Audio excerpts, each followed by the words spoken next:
You had something to ask me? Well, yes. I am looking for your astrological overview on Barack Obama. I first looked at the possibility of Hillary Clinton becoming the 2008 nominee as far back as 2003. At that time, the Clinton name was very powerful. Without using any astrology at all, it seemed that rational, common sense suggested that since the Clinton name was as powerful as it was, and she was at the very top of her party, that she would at least run for office. But then when the astrology was added to the picture and you saw, at the end of 2008, transiting Jupiter square her Sun with SA Jupiter equals Sun, it was very easy to project ahead that Hillary would run and that she would win. But as it turns out, these symbols correlate with her appointment to Secretary of State in the Obama administration. No one would ever have predicted such an outcome. You have got it right. How would you analyze his horoscope? Barack Obama was born on August 4, 1961 at 7:24 p.m. in Honolulu, Hawaii according to his birth certificate. The first impression of his horoscope shows a decided Western Hemisphere emphasis, which always emphasizes others or needs to emphasize others via leading the, reflecting them, or whatever. There is the sense of needing to relate to others, to represent them, to lead them and interact with them, so much so that one often forgets about oneself. This is the complete opposite influence found in George W. Bush's horoscope, which is rooted in defensiveness, self-protection, and privacy. In this first impression, we quickly get the sense of what we see in Obama, that he is a people person.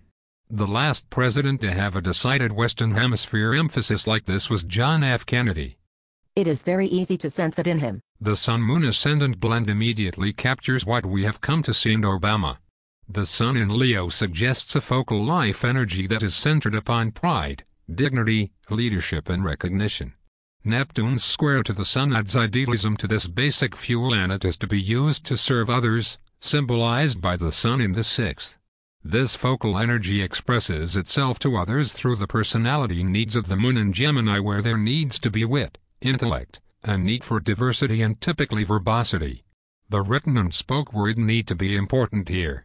The focal Leo energies are expressed to others through communication, and quickly, we easily see the sense of proud idealism being shown to others through a personality that expresses itself verbally as opposed to, say, emotionally through the Moon in Pisces.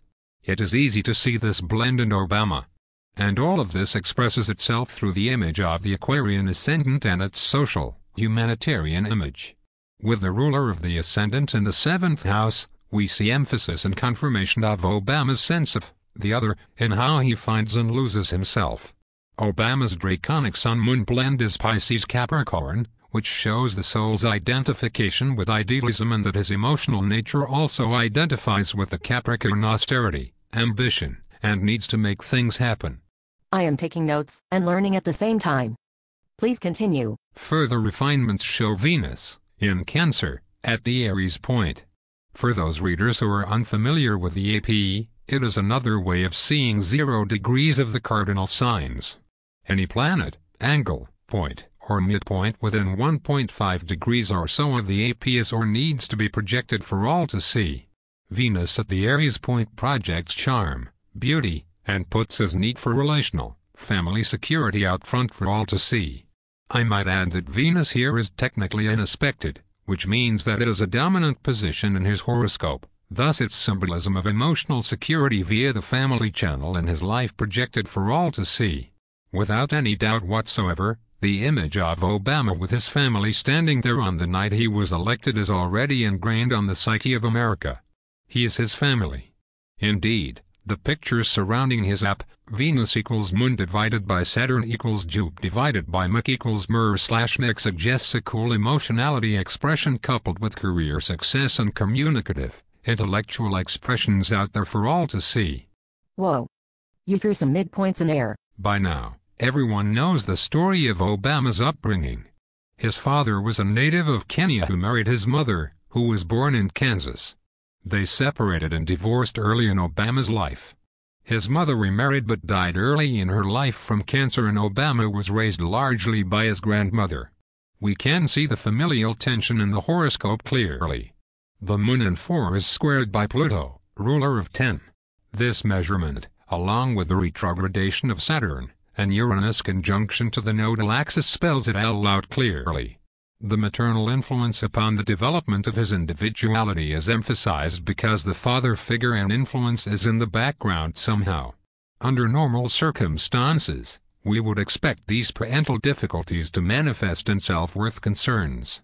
Indeed, the horoscope does suggest an uncertainty of worth, but I believe that it is well masked by a manufactured sense of esteem that is rooted in academia. Neptune, ruler of 2 and 10, a place where Obama is very comfortable.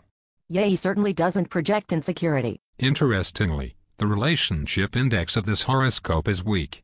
The Sun, ruler of 7, is squared by Neptune, and Pluto within 7 squares the Moon. This is not typical of what we would expect to see from a life whose actual relationship index appears to be grounded, solid, and stable.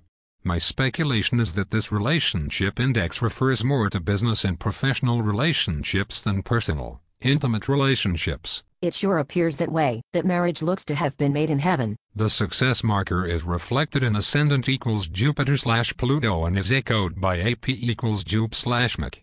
In addition, we see the conjunction of Saturn to Jupiter. This is not a success marker but does tend to suggest the sense of going out of one's way to prove a point, often an important psychological dimension and ambition. Obama's single quote S makeup seems to be what America needs at this point in its history. In his horoscope's Jupiter opposition to Mercury and Neptune square to the Sun, we see the optimism, sense of hope and idealism. But things seem to be different now. The hope and idealism are not winning. Every president has a rough way to go. It is especially rough when you have been dealt as rough a set of cards as Obama inherited. That said, things are going to get tougher before they get better, as far as his presidency is concerned. Tell me more. Inquiring minds want to know. One thing that we can reliably count on in our astrology is that life-changing events are almost always reflected by outer planet transits or arcs of Saturn through Pluto to the Sun, Moon, or angles. These become particularly magnified in the horoscope of the President of the United States for obvious reasons. Yes, this is plain to see. From early 2010 through early 2012, transiting Neptune will be quintessential Obama's Sun, punctuated in 2012 by SA Neptune equals Sun. Under normal circumstances and with an eye towards being cautious, these measurements wouldn't concern me except that there is the long transit of Neptune square his midheaven that precedes these. The positive side of Neptune in politics is inspirational success and perhaps a positive administering of idealism. The dark side is scandal, the kind that can destroy an administration. At this point, I do not really expect anything dark to emerge from the Obama administration, but we must see the potentials through the astrology. What is particularly troubling here is a single measurement in 2011. It is solar arc Pluto equals Saturn, the most potentially challenging aspect measurement that anyone can experience. Conjunctions, squares and oppositions of Pluto to Saturn by transit or arc suggest more in the way of challenges and difficulties than any other aspects in our lexicon of aspects. Pluto magnifies what it contacts to its maximum potential, so we see Obama's Saturn becoming extremely challenged. This can mean great success through extremely hard work, or it can mean a very, very bad time. The troubling factor here is that the Saturn is in and rules 12, which, by itself, is a symbol of critical illness, but we are talking about a very fit man in his late 40s who takes care of himself, so the measurement has to be put within that context. Still, contacts of Pluto to Saturn are the most difficult in the entire lexicon of astrological aspects and cannot be swept under a rug, especially when it occurs during the same year as transiting Neptune square the midheaven. So, to summarize here, we're expecting trouble and difficulties in 2011 that somehow affect Obama's status in the world or his health. I must also mention solar arc Sun equals Saturn/Pluto and the secondary progressed full moon, both of which occur in 2011. The SP full moon part of one's life cycle is when as much light shines upon you as can be, for better or for worse. 2011 should be the pivotal year in the Obama presidency. Oh, my. This really sounds ominous. These statements above must be seen in the context of the inaugural horoscope of the Obama administration, January 20, 2009, noon p.m., Washington, D.C. This horoscope's moon is void, of course. The last time we had this situation was in the inaugural horoscope of the second Clinton term when he was impeached. This is not to suggest impeachment for Obama, just that the symbolism can be very strong in its negative effect on a term in public office. It is quite ominous. Stuff like this should be on the news, like on the Larry King Show or something. Mundane astrology is where astrology shines the brightest and the best, and it would absolutely be fantastic for it to be on television. Well, this sure has been interesting and informative. I don't know how to thank you. It is my pleasure. If you have more questions, just send them to newbieastralearn@tumblr.com. That is a blog I have set up to answer questions, especially for those who are newer to astrology and less experienced. It has been my pleasure sharing with you.